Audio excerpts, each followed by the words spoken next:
Christmas సందేశంలో మీ అందరికీ శుభాకాంక్షలు, వందనాలు. క్రిస్మస్ అంటే సంతోషమని, ఆనందమని, బ్రతుకుల్లోకి వెలుగొచ్చినాను చక్కగా దేవుని యొక్క వాక్యం రాయబడినది. ఆయన ఒక మంచి ఉద్దేశంతో ఈ లోకానికి వచ్చాడు. బైబిల్ చరిత్రే మనకు సాక్ష్యం. అదేగాక ప్రపంచం అంతా కూడా యేసు ప్రభు లోకరక్షకుడు, శాంతి సమాధానకర్త, శాంతి దూత, మనుష్యులను ప్రేమించేవాడు, మనుష్యుడి యొక్క పాపములను క్షమించేవాడని దేవుని ఎరిగినటువంటి వారు, దేవుని ఎరగినటువంటి వారు అందరికీ తెలుసు. మహాత్మా గాంధీ, మన జాతిపిత మహాత్మా గాంధీ యేసు ప్రభువును ఒప్పుకున్నాడు. అలాగే ఎంతోమంది యేసు ప్రభు గొప్పవాడు, యేసు ప్రభువును అనుసరించేవారే మంచివారు కాదని చెప్పాడు. యేసు ప్రభు చాలా మంచివాడు. ఆయన బోధలు, ఆయన ప్రవర్తన, ఆయన ఉద్దేశాలు చాలా మంచివి. కానీ యేసు ప్రభువును అనుసరించేవారు యేసు ప్రభు బోధను విని నడవనటువంటి వారు మనుషులే మంచోళ్ళు కాదు అన్నారు. తల్లిదండ్రులు మంచోళ్ళే, కానీ బిడ్డలు మంచివారు కాదు. తల్లిదండ్రులు చాలా మంచోళ్ళు, కానీ పెద్ద ఆయనకి ఏమంటారంటే ఆ తల్లిదండ్రుల కడుపున చెడగొట్టేవారు అంటారు. కనీసం తల్లి గుణాలైనా తండ్రి గుణాలైనా నీలో రాలేదంటారు. యేసు ప్రభు మన విషయమై అలాగ నిందలు పొందుతున్నాడు. నేను సాత్వికుడను, దీన మనసు కలిగినటువంటి వాడును, నా ఎద్దుకు రండి, ప్రయాసపడి భారం మోచుకొంచున్న సమస్తమైన వారులారా, నా ఎద్దుకు రండి, నేను మీకు విశ్రాంతినిస్తాను.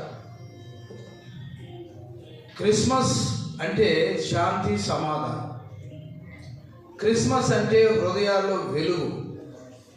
క్రిస్మస్ అంటే హృదయంలో ఉన్నటువంటి భారాలన్నీ తొలగించుకోవడం. శరీరంలో బలహీనత వస్తే యాంటీబయాటిక్ ఇంజెక్షన్ ఏ విధంగా మన శరీరంలోకి పంపించి ఆ ఇన్ఫెక్షన్, ఆ యొక్క చెడంతా ఎలాగా ఇన్ఫెక్షను ఆ యొక్క యాంటీబయాటిక్ ఇంజెక్షన్ ద్వారా ఇరిగిపోద్దో, చనిపోద్దో, అలాగనే యేసు రక్తం మన శరీరంలోకి వచ్చిన తర్వాత మనం కూడా మన జీవితంలో ఉన్నటువంటి చెడునంతా కూడా తీసివేసుకోవాలి. ఒక యాపిల్ పండు చెడిపోయిందంటే చాలామంది తినరు, కొంచెం డ్యామేజ్ వచ్చినా పడేస్తారు. కానీ ప్రభు ఏమన్నాడంటే, చిన్న మచ్చున్న, చిన్న పాపం ఉన్నా నేను క్షమించి నీ పాపములను కడిగి, ఇస్సోపుతో నీ పాపములను కడిగి, ఇస్సోపుతో రక్తముతో నేను కడిగి, నేను నిన్ను పవిత్రపరిచి నా బిడ్డగా చేసుకున్నాను అంటాడు. దేవునికి మహిమ కలుగును గాక. హల్లెలూయా. చిన్న మచ్చున్నా సరే అందరూ అంటారు, నువ్వు అలాంటి దానివి, ఎలాంటి దానివి, నువ్వు ఫలానా, నువ్వు అది ఇది అంటారు. కానీ ప్రభు ఎప్పుడు ఆ మాట అనలేదు. ఆయన ప్రేమమూర్తి కాబట్టి ఆ మాట ఎన్నడూ అనలేదు. ఆయన ఏమన్నా అంటే, ఆ పాపాత్మురాలైనటువంటి స్త్రీతో ఏమన్నాడంటే, అమ్మ వీళ్ళు ఏమైనా అన్నారంటే ఏం అనలేదు అన్నారు. మీలో పాపము లేనివాడు ఎవడైనా ఉంటే రండి, నేను మిమ్మల్ని క్షమిస్తాను. అందరూ పాపం ఉన్నవారే కాబట్టి వెనక్కి తిరిగి వెళ్ళిపోయారు. ఆ పాపంలో పట్టబడినటువంటి ఆ స్త్రీ యవనస్తురాలను దేవుడి దగ్గరికి తీసుకొచ్చి ఏమన్నారంటే, అయ్యా, మోషే ధర్మశాస్త్రంలో ఇలా ఉంది కాబట్టి నీవేం చదువుతావో చెప్పని ఆమె ముందు తీసుకొచ్చి జుట్టు పట్టుకొని ఆయన కాళ్ళ దగ్గర పడేశారు. యేసు ప్రభు వారు నేల మీద వంగి రాస్తూ, మీలో పాపం లేని వాడు ఎవడైనా సరే ఉంటే మీద రాయి వేయండి అన్నాడు. దేవునికి మహిమ కలుగునుగాక. మీలో పాపం లేని వాడు ఎవడైనా ఉంటే ఆమె మీద మీరు రాయి వేయండి అన్నప్పుడు అందరూ ఒకరి మొక్కలు ఒకరు చూసుకుంటున్నారండి. ఏమి అనకుండా వెనక్కి తిరిగి వెళ్ళిపోయారు. తలెత్తి చూసేవారికి ఎవడు ఒక్కడు లేడు. ప్రభు అన్నాడు, అమ్మ వాళ్ళు ఏమైనా అన్నారని అంటే, అయ్యా నన్ను ఏమి అనలేదు, వెళ్ళిపోయారు. కాబట్టి నేను కూడా నిన్నేమి అనను, నిన్ను శిక్షించను, ఇక నుంచి పాపము చేయదు. చంపేయమంటే నిన్ను చంపేసేవారే, కానీ నీ ఆత్మకు రక్షణ లేదు. ఆ రాళ్ళ దెబ్బలు తిని చనిపోతే నీవు నరకంలోకి వెళ్ళిపోతావు. ఇదిగో నా తల్లి గర్భంలో నుంచి వచ్చింది నీ దాని కోసమే, నీలాంటి దాని కోసమే నేను వచ్చాను. నన్ను ఏదో గొప్పలుగా భజనలు చేసుకుంటూ ఊరేగిస్తూ డ్యాన్సులు వేస్తూ నన్ను ఏదో పెద్ద ఒక విగ్రహంలాగా కొలుస్తున్నారు. నేను అలాంటి వాడిని కాదు. నేను పాపము నుండి విమోచించడానికి ఈ లోకానికి వచ్చాను. That's all. ఇక నాకేం అవసరం లేదు. డాక్టర్ గారికి ఎవరు కావాలి? డాక్టర్ గారు ఆరోగ్యం లేనివాడికి, రోగికి డాక్టర్ అవసరం కదా. మంచోడు ఎవడైనా వెళ్ళి డాక్టర్ దగ్గరికి వెళ్ళి అయ్యా నాకు ఇది బాగలేదని అంటాడా? అండు. ఒకవేళ అన్న డాక్టర్ పరీక్ష చేసి అబ్బాయి నీకు కావాలి, అన్ని మంచిగానే ఉన్నాయి, నువ్వు వెళ్ళిపోవచ్చు, నీకేం ముందు అవసరం లేదంటాడు. అదే ఒక రోగమైనటువంటి, ఒక రోగంతో, ఒక వ్యాధితో బాధపడుచున్నటువంటి వ్యక్తి డాక్టర్ దగ్గరికి వెళ్తే ఆయన మాటలు విని బ్లడ్ టెస్టులు చేయించి ఆయన కావలసిన మందులు వాడతారు. అదే యేసు ప్రభు కూడా అందుకే వచ్చాడు. నేను ఈ లోకానికి ఎందుకు వచ్చానంటే నీతిమంతుల కొరకు, పుణ్యాత్ముల కొరకు రాలేదు. నేను ఈ లోకానికి ఎందుకు వచ్చానంటే నశించిపోవచ్చున్న వారి ఎందుకు నేను వచ్చాను. పాపములో, శాపములో, త్రాగుల్లో, కొట్లాటల్లో, బూతుల్లో, ఇంకా అనేక రకములైనటువంటి వ్యసనాలతో మగ్గిపోతున్నటువంటి నా ప్రజల కొరకు నేను వచ్చానన్నాడు. ధైర్యంగా చెప్పాడు. ఈరోజు మనం అవి జ్ఞాపకం చేసుకోవాలి. క్రిస్మస్ కేకుల గురించి, క్రిస్మస్ వినోదాల గురించి, క్రిస్మస్ యొక్క సంబరాల గురించి, బడాఖానా చోటాఖానాల గురించి మనం ఆలోచన చేయకూడదు. మనం దేని గురించి ఆలోచన చేయాలంటే దేవుడు ఈ లోకానికి వచ్చి మన కొరకు ఏం చేశాడు. దేవుడు మన కొరకు ఈ లోకానికి వచ్చి ఏం చేశాడు చూడండి. ఫిలిప్పీలకు రాసిన పత్రికలో ఆయన ఏమన్నాడంటే చూద్దాం అన్నమాట. ఫిలిప్పీలకు రాసిన పత్రిక. ప్రియమైనటువంటి క్రైస్తవ దినోత్సవ దేవుని బిడ్డలారా, చాలా సంతోషం. ఈరోజు మనం క్రిస్మస్ చేసుకుంటున్నాం, చాలా ఆనందం, చాలా సంతోషం. కానీ ఆయన గుణలక్షణాలు మనలో ఏమైనా ఉన్నాయా? ఆయన పోలికలు మనలో ఏమైనా ఉన్నాయా? ఆయన రూపురేఖలు ఏమైనా మనలో ఉన్నాయా? అది మనం జ్ఞాపకం చేసుకోవాలి. చూడండి, దేవుని యొక్క వాక్యము ఫిలిప్పీలకు రాసిన పత్రిక 2వ అధ్యాయము 5వ వచనంలో, క్రీస్తు యేసును కలిగినటువంటి ఈ మంచి మనస్సును మీరును కలిగి ఉండండి. ఆయన దేవుని స్వరూపము కలిగిన వాడై ఉండి దేవునితో సహవాసము ఉండుట విడిచిపెట్టకూడని భాగ్యము ఎంచుకొనలేదు కానీ ఆయన మనుష్యుల పోలికగా పుట్టాడు. ఎవరి పోలికగా పుట్టాడు? మనుష్యుల పోలికగా పుట్టాడు. తర్వాత ఏం చేశాడు? దాసుని స్వరూపం ధరించుకున్నాడు. తను తానే రిక్తునిగా చేసుకునేను. తను తానే ఏం చేసుకున్నాడు? ఏమి లేనడుగా సింపుల్గా అయిపోయాడు. ప్రియులారా, దేశంలో చూసినట్లయితే ఎంత భయంకరమైనటువంటి అంధత్వం జరుగుతూ ఉన్నది. ఈ మాటలు ఎవరైనా చెప్పారా? ఇదిగో నేను సో ఫలానా, ఇదిగో నేను రిక్తులుగా చేసుకున్నాను, ఇదిగో నాకు బంగారం అవసరం లేదు, వెండి అవసరం లేదు, మీ దుస్తులు నాకు అవసరం లేదు, మీ పూజా పరిహారాలు నాకు అవసరం లేదు, ఇదిగో మీరు నాకు మీ హృదయం కావాలి, మీ హృదయం నాకు కావాలి, మీ హృదయంలో మార్పు రావాలి. త్రాగుబోతు నుండి విడుదల పొందాలి, పాపం నుండి విడుదల పొందాలి, పొరుగు వారిని ప్రేమించాలి, పొరుగు వారిని హింసించకూడదు. నీ పొరుగు వారిని నువ్వు క్షమించినప్పుడే దేవుడు నిన్ను కూడా క్షమిస్తాడు. నీ పొరుగు వారిని క్షమించినప్పుడు, నీ శత్రువును క్షమించినప్పుడు నువ్వెన్ని సంవత్సరాలు ప్రతి చనిపోయినా నరకంలోకి వెళ్తావు. ఈ లోకంలో ఎన్ని పూజలు పునస్కారాలు, ఎన్ని అన్నదానాలు, ఎన్ని వస్త్రదానాలు చేసినా నీ హృదయం మారకుండా నువ్వు చనిపోతే నరకంలోనే ఉంటావు. భూలోకంలో బ్రతుకున్నప్పుడే పాపిని శత్రువు ప్రేమించినప్పుడు యేసు ప్రభు మనసు నీలాంటి మనసు. నువ్వు హిందువుడు అయినా హైందువుడు అయినా, నా తల్లిదండ్రులందరూ హైందువులు, విగ్రహారాధికులు. మా ఇంటి ముందే రాముల వారి గుడి ఉండేది, దానికి ఎన్నో పూజలు పునస్కారాలు మా పెద్దలు చేస్తూ ఉండేవారు. కానీ ఈ మాటలు మాకు ఎక్కడ కనబడలేదు. వ్యాధులతో బాధలతో మగ్గిపోవచ్చున్నటువంటి మా పితరులు ఎన్నో వైద్యాలు చేయించుకొని ఆస్తులను అమ్ముకొని దిక్కులేని చనిపోయే స్థితిలో యేసు ప్రభు వారు ప్రత్యక్షమై మాట్లాడారు. నా కుమారుడా, నువ్వు చనిపోవద్దు,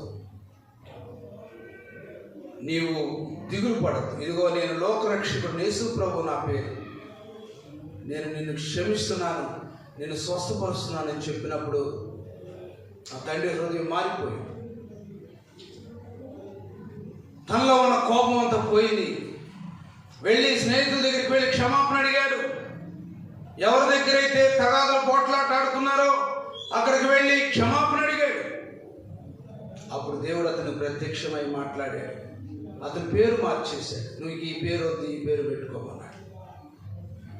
ఆయన పేరు స్వామయ్య గారు అయితే ప్రభు సమయేలు అని పిలిచాడు. దేవునికి స్తోత్రం.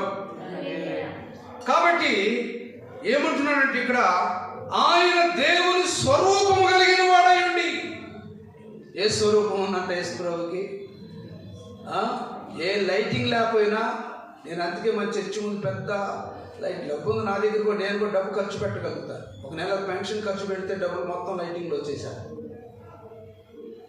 కానీ నా హృదయంలో ఒక వేదన ఉంటుంది అన్నమాట. ఎందుకు ఇంత ఆడంబరాలు, యేసు ప్రభు ఎప్పుడైనా చెప్పాడా అని అనుకుంటా.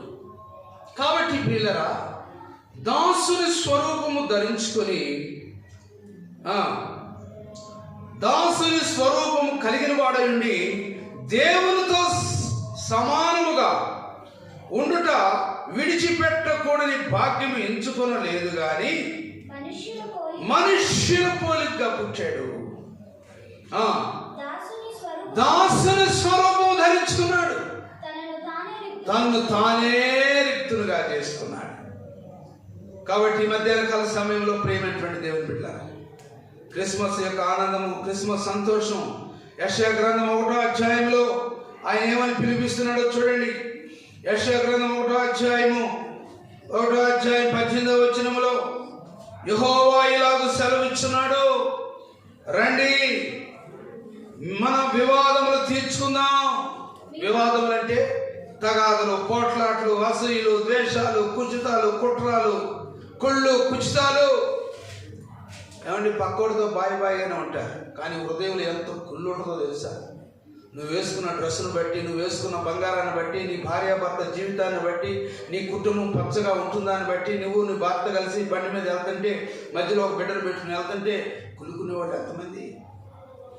అందుకే ప్రభు అంటున్నాడు, రండి మన వివాదములు తీర్చుకుందాము, మీ పాపములు రక్తము వలె ఎర్రనివై ఉన్నను, అవి హిమము వలె తెల్లబడును. ఎలాగంట?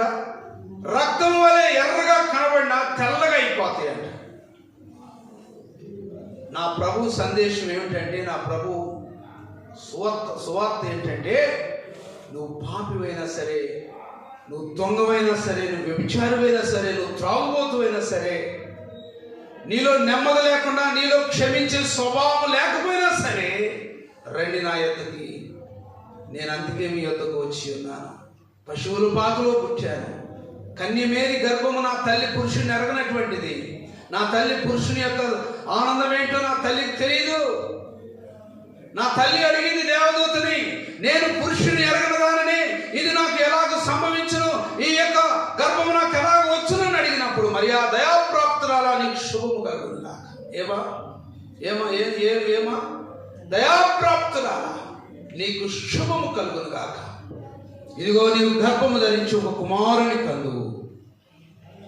దేవుడు మీకు కూడా మగపిల్లలు ఇస్తాడు. ఆమె కాబట్టి నీవు ఒక కుమారుని కందువు, ఆయన వారి పాపముల నుండి ఆయనే రక్షిస్తాడు. కాబట్టి ఆయనకి యేసు అని పేరు పెట్టుకున్నాడు. ఆ యేసు ఏమంటున్నాడంటే, ప్రవక్తల ద్వారా రండి మన వివాదములు తీర్చుకుందాం. వివాదం కడుపులో పెట్టుకొని, రోగం కడుపులో పెట్టుకొని, కుళ్ళు కడుపులో పెట్టుకొని, పాపం కడుపులో పెట్టుకొని, హృదయంలో పెట్టుకొని, వివాదాలన్నీ కడుపులో పెట్టుకొని, ఎన్ని క్రిస్మస్లు చేసినా, ఎన్ని స్టార్లు కట్టినా, ఎన్ని కేకులు కట్టేసినా నీ జీవితంలో శాంతి సమాధానం లేదంటున్నాడు దేవుడు. ప్రభు అంటున్నాడు ఇక్కడ యెషయా ప్రవక్త ద్వారా, రండి మన వివాదములను తీర్చుకుందాం. ఇక్కడికొచ్చి కేక్ కట్ చేసుకొని చింతలేదిక యేసు పుట్టిన పాటలు పాడితే కాదు. రండి ఉత్సాహించి పాడలను కాదు, నీ వివాదములు తీర్చుకో. ఈ సమయంలో ఈ సందేశం వింటున్నటువంటి నా ప్రియులారా, యూట్యూబ్ ఛానల్లో వీక్షిస్తున్నటువంటి నా ప్రియమైనటువంటి దేవుని బిడ్డలారా, ఇదే రోజు నీ వివాదములు ఏమంటే ప్రభు సన్నిధిలో తీర్చుకో. నీ వివాదములు, నీ కడుపులో ఉన్నటువంటి రహస్యాలు ఏమనుంటే తీసివేసుకో. ఈ మధ్యాహ్న కాల సమయంలో దేవుడు పిలిపిస్తూ ఉన్నాడు. ఈ క్రిస్మస్ దినాన వాక్యము ఏదో తీగా హాట్గా ఉండడం కాదు, వివాదములు తీర్చుకునే సందేశం నీకు కావాలి. మధ్యాహ్న కాల సమయంలో నిన్ను హెచ్చరించే సందేశం కావాలి మధ్యాహ్న కాల సమయంలో. అందుకే ఈ 2025 సంవత్సరంలో దేవుడు ఈ వర్తమానము యూట్యూబ్ ఛానల్ ద్వారా దేవుడు నీతో పంపిస్తున్నాడు. నేను వినటానికి, నువ్వు ఎక్కడ కూర్చున్నా నీ చెవులో నీ కళ్ళ ముందు కనపడటానికి దేవుడు సందేశం ఇస్తున్నాడు. విను. తర్వాత ఏమంటున్నాడు, మీ పాపములు రక్తం వలె ఎర్రగైనను అవి హిమము వలె తెల్లబడును. నువ్వు వచ్చి క్రిస్మస్ ఆనందంతో, క్రిస్మస్ సంతోషంలో దేవుని మందిరంలో కూర్చున్నప్పుడు, ప్రభా నా వివాదములు తీసివేయి ప్రభా, నా కక్షలు తీసివేయి, నా శత్రుత్వం తీసివేయి ప్రభా, ఇదిగో నాలో ఏలుబడి చేస్తున్న ప్రతి పాప దోషమును కడిగివేయి ప్రభా. ఇప్పుడు వరకు నా హృదయము మరకతో నిండిబడి ఉన్నది, మచ్చతో నిండిబడి ఉన్నది. పాపమనే ముద్రతో, దొంగతనం అనే ముద్రతో, లంచాలనే ముద్రముతో నా హృదయంలో నా మీద, నా పేరు మీద ముద్రించబడి ఉన్నా. జక్కయ్యకి అంతకుముందు ఏమని పేరు ఉంది? జక్కయ్యకి ఏమని పేరు ఉందో తెలుసా? ఎక్కువగా పనులు కలిపి కలెక్ట్ చేసేవారు. పొట్టి జక్కయ్య. సపోజ్ 6 నెలలకి పన్ను 3,000 అనుకో, దానికి అది ఇది కలిపి 4,000 5,000 వేస్తారు. అలాంటి సమయంలో దేవుడు జక్కయ్యని చూశాడు. జక్కయ్య నువ్వు త్వరగా దిగిరా, నీ ఇంటికి రక్షణ వచ్చేది. ప్రియమైనటువంటి దేవుని బిడ్డలారా, ఈ మధ్యాహ్న కాల సమయంలో మీ వివాదములు తీర్చుకోవడానికి రావాలి. మీ పాపములు రక్తం వలె ఎర్రనవైనను సరే మీ వివాదములు తీర్చుకోవాలని ఆశతో ఈ క్రిస్మస్ సందేశంలో, ఈ క్రిస్మస్ దినాల్లో మందిరంలో కూర్చున్నటువంటి ప్రియ దేవుని బిడ్డలారా, ఇంట్లో ఉన్నటువంటి దేవుని బిడ్డలారా, క్రైస్తవులారా, దేవుని వాక్యం వింటున్నటువంటి ఈ ఛానల్ని వీక్షిస్తున్నటువంటి నా ప్రియ సహోదరి సహోదరులారా, నీవు నీ వివాదములు తీర్చుకోవడానికి దేవుని సన్నిధికి రా. కేక్ కట్ చేయటానికో, పలహారాలు పంచుకోవటానికో, డ్యాన్స్ వేయటానికో కాదు. నీ వివాదంలో తీర్చుకోమని ప్రభు నీకు సెలవిస్తూ ఉన్నాడు. అప్పుడు నువ్వు వచ్చి నీ వివాదములు తీర్చుకుంటే, నీ కేసులన్నీ కొట్టివేసి పడుకుంటే ఏం చేస్తావంట? నీ వివాదములన్నీ ఎర్రగా కనబడినా అవి హిమము వలె తెల్లగా అయిపోతాయట. కెంపు వలె ఎర్రనమైనను అవి గొర్రుబొచ్చు వలె తెల్లగు. కాబట్టి మీరు సమ్మతించి నా మాట విని ఎడల మీరు భూమి యొక్క మంచి పదార్థములను అనుసరించెదరు. సమ్మతింపగా తిరుగుబడిన ఎడల నిశ్చయముగా మీరు ఖడ్గము పాల్గొంటారు. ఇలాంటి మంచి శుభకార్యముల్లో నీ వివాదములు తీర్చు తీర్చుకోకపోతే, నీ వివాదములు తీర్చుకుంటే నువ్వు మంచి పదార్థాలు అనుభవిస్తావంట. నువ్వు బ్రతికిన దినాలన్నీ క్షేమంగా ఉంటావంట.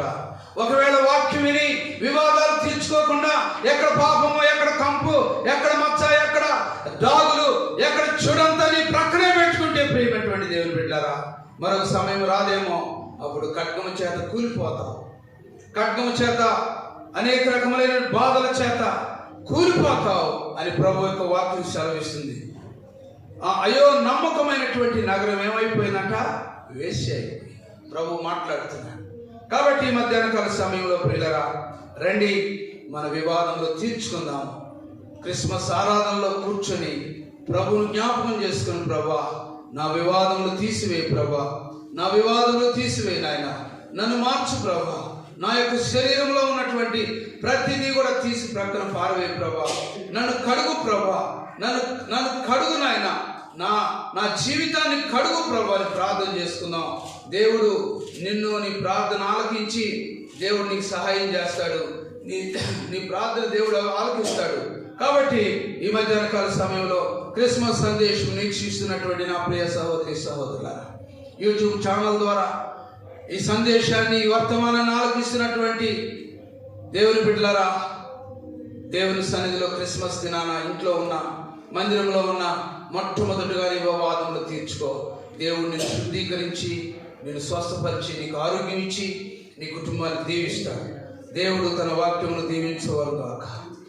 ధవళవర్ణుడా మనోహరుడా రక్తవర్ణుడా నా ప్రియుడా, ధవళవర్ణుడా మనోహరుడా రక్తవర్ణుడా నా ప్రియుడా,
ప్రార్థన చేసుకున్నాం.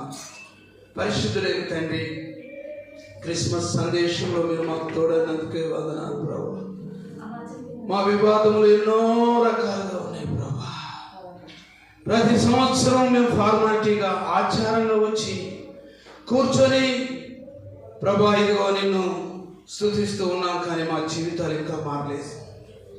మా మరకలు కనబడుతూనే ఉన్నాయి ప్రభా, మా మచ్చలు కనబడుతూనే ఉన్నాయి. మా హృదయం మారలేదు ప్రభా. నాయనా, నువ్వు మారిన హృదయం వల్ల దేవుడు నిన్ను వ్యక్తులుగా చేసుకున్నావు. ఈ మధ్యాహ్న కాల సమయంలో మా మధ్యకు వచ్చావు ప్రభా. దేవా, మా సంఘాన్ని దీవించి ఆశీర్వదించండి ప్రభా. యూట్యూబ్ ఛానల్ని వీక్షిస్తున్నటువంటి మా ప్రియ సహోదరుని, ప్రపంచం అంతా చూస్తున్నటువంటి నా ప్రియ బిడ్డలందరినీ కూడా ప్రభా, వారిని కూడా మీరు దీవించి వారి పాపములను క్షమించి ప్రభా, నీ సందేశం వారి హృదయంలో అదుకుపోయి ప్రభా అంటుకట్టుబడి మార్పు వచ్చే బిడ్డలుగా చేయి. మిగతా కార్యక్రమంలో మీరు తోడుగా ఉండమని యేసు పరిశుద్ధ నామంలో వేడుకొని ప్రార్థన చేస్తూ ఉన్నాము తండ్రి.